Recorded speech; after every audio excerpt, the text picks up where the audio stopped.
తన విషయంలో ఏపీ ముఖ్యమంత్రి చంద్రబాబు ఏ నిర్ణయం తీసుకున్నా గొప్పగా అవకాశమే భావిస్తానన్నారు మాజీ ఎమ్మెల్యే ఎస్వీఎస్ఎన్ వర్మ. కాకినాడ జిల్లా పిఠాపురం టీడీపీ కార్యాలయంలో పార్టీ కార్యకర్తల సమావేశానికి ఆయన హాజరయ్యారు. రాజకీయాల్లో కొన్ని ఇబ్బందులు ఉంటాయని, నియోజకవర్గ స్థాయిలోనే పదవులు విభజించాలంటే మదన పడతామని, అలాంటిది రాష్ట్ర వ్యాప్తంగా పదవులు ఇవ్వాలంటే అనేక ఇబ్బందులు ఉంటాయని వర్మ పేర్కొన్నారు. అధినేతకు వచ్చే ఆ పరిస్థితులు అర్థం చేసుకుంటానన్నారు. చంద్రబాబు 23 ఏళ్ల ప్రయాణంలో ఎన్నో సమస్యల్ని చవిచూశారని తెలిపారు. పార్టీ కార్యకర్తలు కష్టాల్లో అండగా ఉంటామని, వారికి 24 గంటల పాటు అందుబాటులో ఉండి సేవలు అందిస్తామన్నారు వర్మ.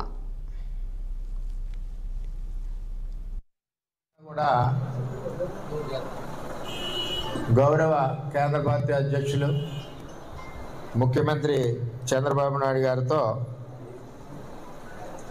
మన ప్రయాణం 23 సంవత్సరాలు. అవును కదా, 23 ఏళ్ళ నుంచి పనిచేస్తున్నాం. 23 సంవత్సరాలు మనం సార్తో ప్రయాణం చేస్తున్నాం.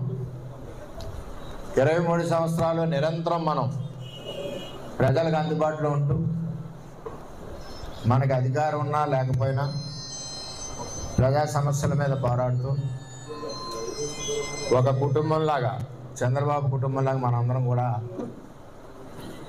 పార్టీకి అండగా, ప్రజలకు అండగా ముందుకు వెళ్తా ఉన్నాం.